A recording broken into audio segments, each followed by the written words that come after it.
나는 전능하신 아버지 하나님, 천지의 창조주를 믿습니다. 나는 그의 유일하신 아들, 우리 주 예수 그리스도를 믿습니다. 그는 성령으로 잉태되어 동정녀 마리아에게서 나시고 본디오 빌라도에게 고난을 받아 십자가에 못 박혀 죽으시고 장사된 지 사흘 만에 죽은 자 가운데서 다시 살아나셨으며 하늘에 오르시어 전능하신 아버지 하나님 우편에 앉아 계시다가 거기로부터 살아있는 자와 죽은 자를 심판하러 오십니다.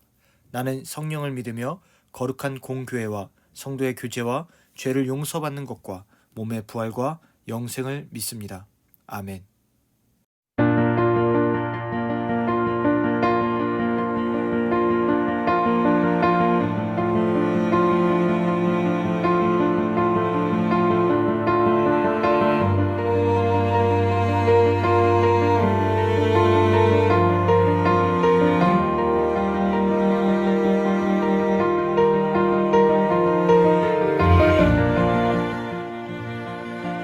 자, 우리 이제 말씀드릴게요. 벌써 코로나 확진자가 600명이 됐어요. 코로나가 우리에게 준 상처는 정말로 커요. 특별히 사회적 거리두기, 이 거리두기가 우리의 관계적 거리두기까지 되게 됐어요. 그러다 보니까 우리의 친교적인 거리가 2m. 몸이 멀어지면 마음도 멀어진다고 서로 사랑하고 친교하고 이렇게 나누었던 그 교제들이 점점 사라지게 되었죠. 그러다 보니 이 땅에선 지금 우울증이 판을 쳐요. 화병도 판을 쳐요. 왜냐하면 서로 사랑하지 않기 때문이에요. 존중감이, 배려감이 점점 상실되기 때문이에요. 우울해요. 암울해요. 그러다 보니 세상은 이 암울함을 교회를 타깃 삼아서 교회에게 스포트라이트를 비춥니다. 왜냐하면 교회라는 공동체 자체가 서로 사랑하고 존중하고 배려하는 데 있기 때문이죠. 사람들이 많이 모이는 공간이다 보니 두려운 마음들이 생겨나요. 이해는 돼요. 여러분들도 이해가 될 거예요. 왜 교회만 가지고 그래라고 하지만 믿지 않는 사람들의 기준에서 볼 때는 교회는 모임의 공동체고 친교의 공동체고 어쩌면 코로나가 확산되기 쉬울 수 있는 공간이기도 해요.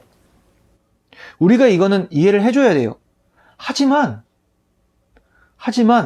코로나를 현재로서 확산시키는 주범들은 교회가 아니에요. 오히려 교회가 방역에 있어서 정말 철저해야 할걸요? 뉴스 보면 우리 세계 최대의 교회가 우리나라에 있잖아요? 거기서도 확진자가 왔다가 갔다라는 것은 띄어지지만 그들로 말미암아 확진자가 다 퍼졌다? 이 얘기는 별로 없었어요. 1만 명이 넘는 수원의 모 교회도 확진을 받은 두 모녀가 왔다 갔지만 확진된 자가 빵명이다 라는 얘기도 별로 없었죠. 전사님 이렇게 핸드폰 보니까 중대본부에서 전달합니다. 700명이 넘는 교회에서 많은 사람들이 예배를 드렸는데 확진자가 3명이나 왔다 갔음에도 불구하고 빵명이랍니다. 그만큼 교회가 10,000명이든 1,000명이든 진짜 10만 명이 모이는 교회든 현재 방역에 있어서 최선을 다하고 있다는 거예요. 그걸 통솔하고 통제하고 있다는 거죠. 그래도 전도사님 하는 사이에 어떤 교회들은 정말로 100명 200명 이렇게 퍼뜨린 적도 있잖아요. 이단들이나 교회에 대한 본질을 망각한 교회들이 거의 그런 경우가 많아요.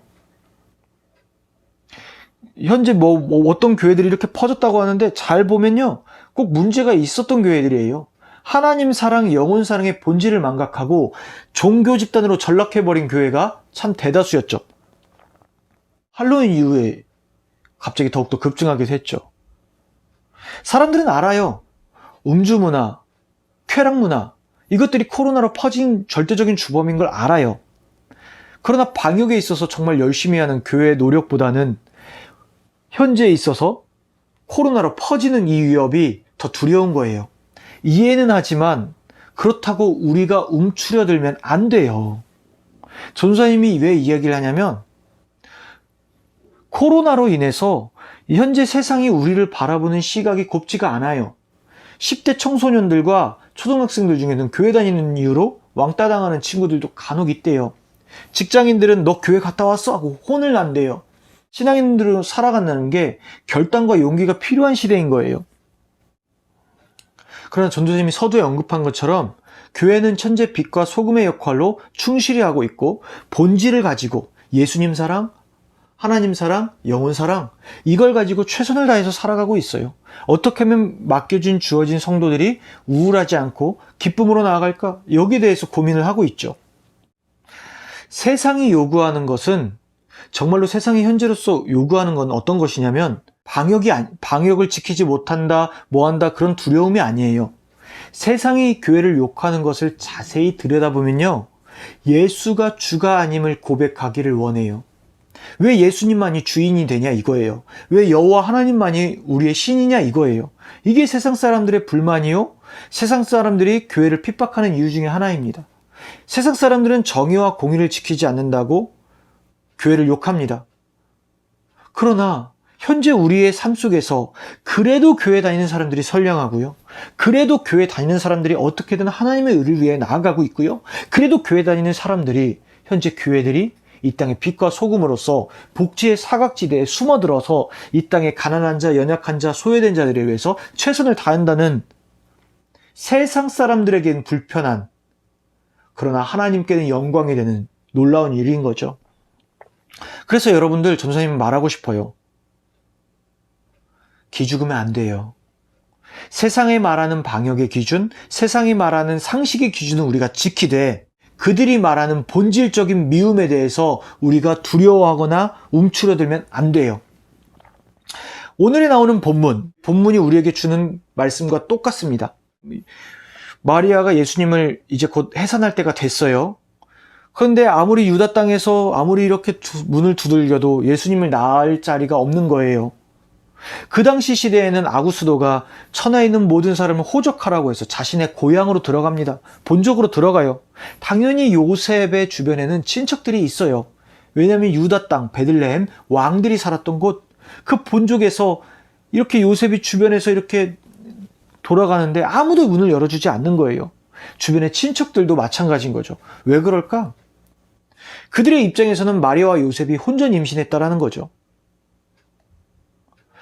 당시 유대인의 전통 중에 하나가 혼전 임신을 하면 더럽다고, 율법을 망각한다고 생각을 했어요. 그런데 마리아는 처녀 잉태였죠. 성령으로 말미암아 잉태했던 것이고, 요셉은 그 아픔을 감수하기로 결심을 했습니다. 그래서 받아들이지 않았던 거예요. 이해할 수 있을 것 같은데 그들은 전통을 따른 것이고, 원래 율법의 본질은 뭐냐면, 너희는 나그네를 환대해라. 너희도 나그네 되면서 이 땅을 떠돌아다니지 않았니? 히브리 민족이지 않았니? 이 땅에 소외된 자, 사회적 약자들이 바로 너희이지 않았니? 나는 너희를 택해서 나 하나님 나라의 백성으로 삼았고, 그리고 너희로 하여금 이 땅에 하나님의 나라가 무엇인지 보여줄 거야. 그러니 너희도 이 땅에 가난한 자, 소외된 자가 있다면 하나님의 마음으로 그들을 사랑하지 않을래? 임신한 여인이 아기를 낳으려고 합니다. 양수가 터졌고 이제 곧 아기가 출산하려고 해요. 순산하려고 해요. 그런데 받아들이지 않는 율법의 본질을 망각한 자들, 그게 뭐였다? 당시의 유다 땅이었고 예수님 시대였다라는 거죠. 예수님이 태어났습니다. 말밥통에서 태어나셨어요. 창조주가 피조물이 되는 것도 비참한데 말밥통에서 그분이 나왔어요. 유다에 있는 요셉의 친척들, 요셉을 환대하지 않았죠. 요셉이 목수라서, 목수라는 직업이 요셉은 영향력이 있던 자입니다. 당시에 목수가 얼마나 많았을까요? 별로 없었을걸요? 큰 대도시가 아닌 이상? 거기서 요셉은 대도시를 나가고 일을 하고, 그러면서 많은 문물들을 접하고 경험을 하고, 이게 그 땅에 자신의 고향으로 돌아와서 사람들에게 이런 의자라든지 이런 책상이라든지 이런 걸 맞추면서, 이거 어서 옵시오, 이게 아니라 이게 고장났네요, 이걸 만드세요 하는 게 요셉이었어요. 그래서 요셉은 의로운 자고 당대에 완전했던 자가 당시에 사회적으로도 능력이 있던 자예요. 어떻게 레위인의 자손, 우리 세례 요한 제사장 집에서 어떻게 요셉에게, 목수에게 그걸 결혼을 시킬까? 여러분 생각을 해봐야 되는 거예요. 요셉은 굉장히 똑똑했던 사람이고 당시에 영향력이 있던 사람이에요. 그런 그를 맞아들이지 않는 친척들, 가슴이 아픈 겁니다.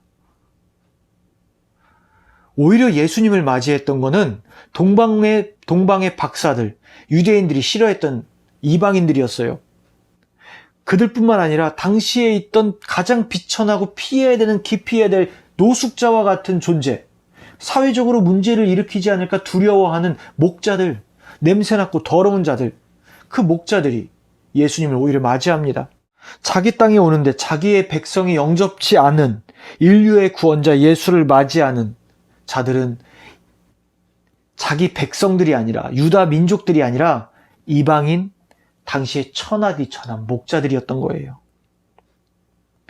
양떼를 지켰던 더러운 목자들에게 주의 사자는 말합니다. 기쁨의 소식을 전해요. 강보에 쌓여 구여에 누워있는 아기가 표징이래요. 오늘날이랑 비슷하지 않아요? 세상 사람들은 교회를 지금 비천하게 바라봐요. 손가락질을 해요. 정의와 공의를 지키지 않는데요. 자신의 기준으로서 왜 예수님만이 주인이냐고 욕을 해요. 마치 말밥통에 있는 비천한 예수님 같아요. 그런데 그거하고는 상관없이 하늘의 천군과 천사는 이 그 땅의 가장 비천한 목자들에게 찾아가서 하늘에는 영광이요 땅에서는 기뻐하심을 입은 자들의 평화로다라고 말을 해요. 하늘에는 영광이래요. 비천한 몸으로 오신 예수님이 말이에요. 하나님의 시선은요, 우리의 시선과 달랐던 거예요. 하나님은 메시아가 탄생됐던 인류의 모든 죄를 구속하고 구원할 예수님의 탄생의 영광이었던 거예요. 우리가 따라가야 될 우리의 시선도 여기에 있어요. 세상의 시선을 보면 안 돼요. 하나님의 시선을 바라봐야 되는 거예요. 지금 여러분 온라인 예배 열심히 잘 드리고 있어요. 여러분 이 생각은 하지 않나요?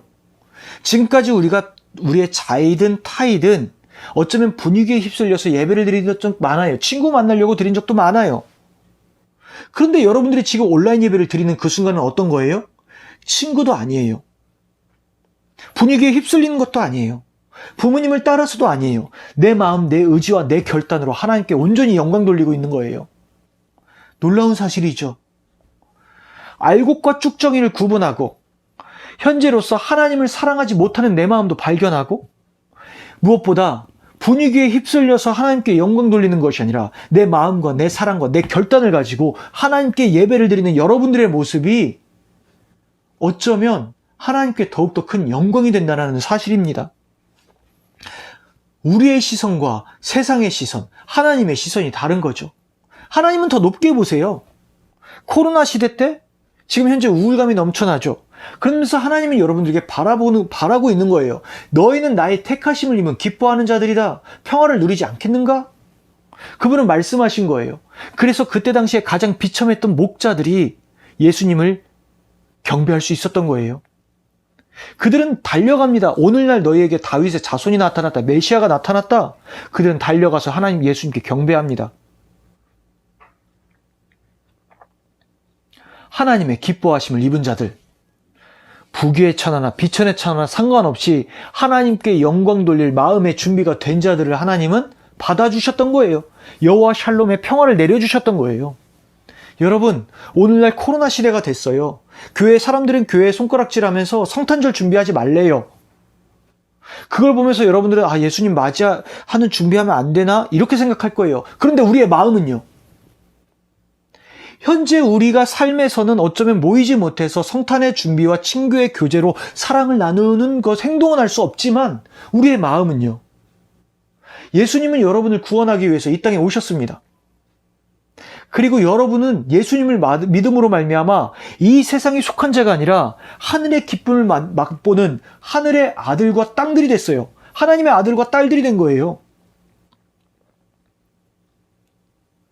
여러분들은 세상을 정복하고 다스릴 수 있는 능력까지 얻었습니다. 어떠한 것도 그 하나님의 사랑에서 여러분을 끊을 수가 없어요.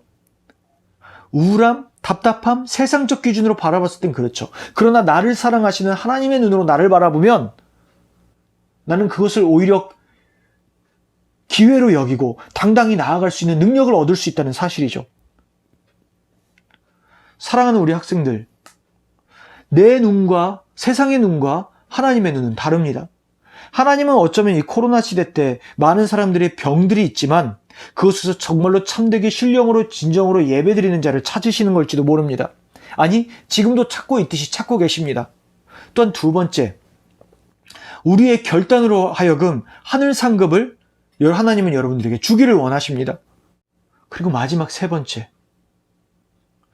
이 땅에서 어떠한 우울한 순간이 와도 예수님을 믿는 자들은 기쁨을 얻을 수 있다라는 것을 하나님은 주고 싶은 겁니다. 세상적 시선 바라보지 마세요. 성탄절 준비해야죠. 아기 예수님의 나심을 다시 한번 기뻐하고 마음에 새기고 이 땅에 있는 내 이웃과의 관계에서 사랑을 전해야죠. 그것이 복음을 전한다? 그 복음은 기쁜 소식입니다. 내 이웃에게 예수님을 전한다는 것은 내가 하나님의 사랑을 그에게 전한다는 것을 이야기하는 거예요.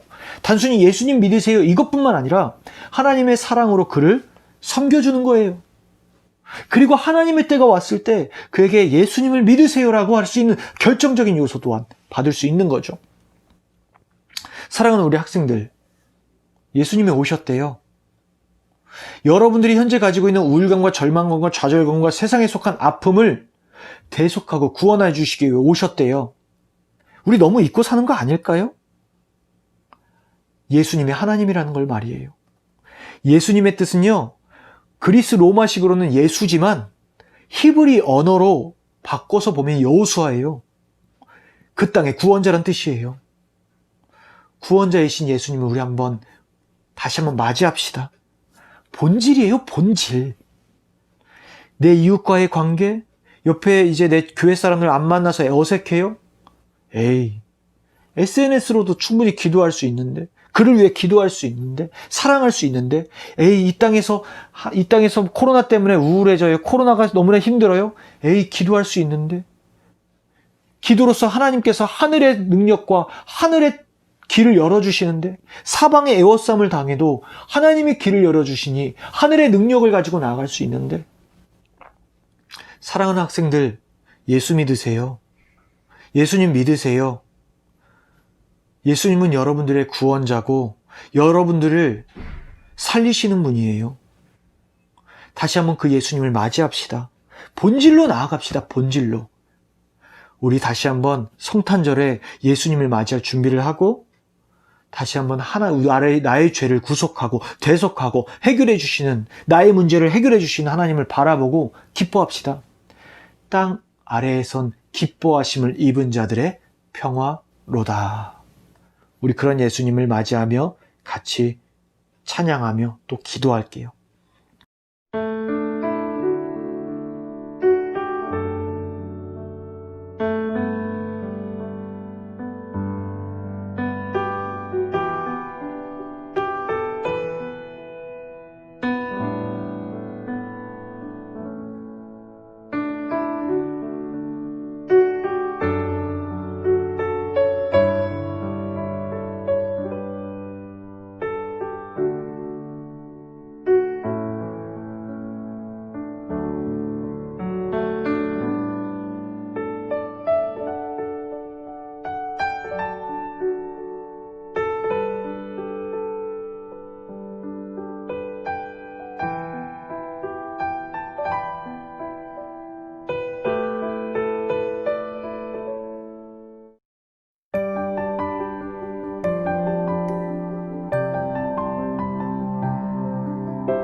하늘에 계신 우리 아버지, 아버지의 이름을 거룩하게 하시며 아버지의 나라가 오게 하시며 아버지의 뜻이 하늘에서와 같이 땅에서도 이루어지게 하소서.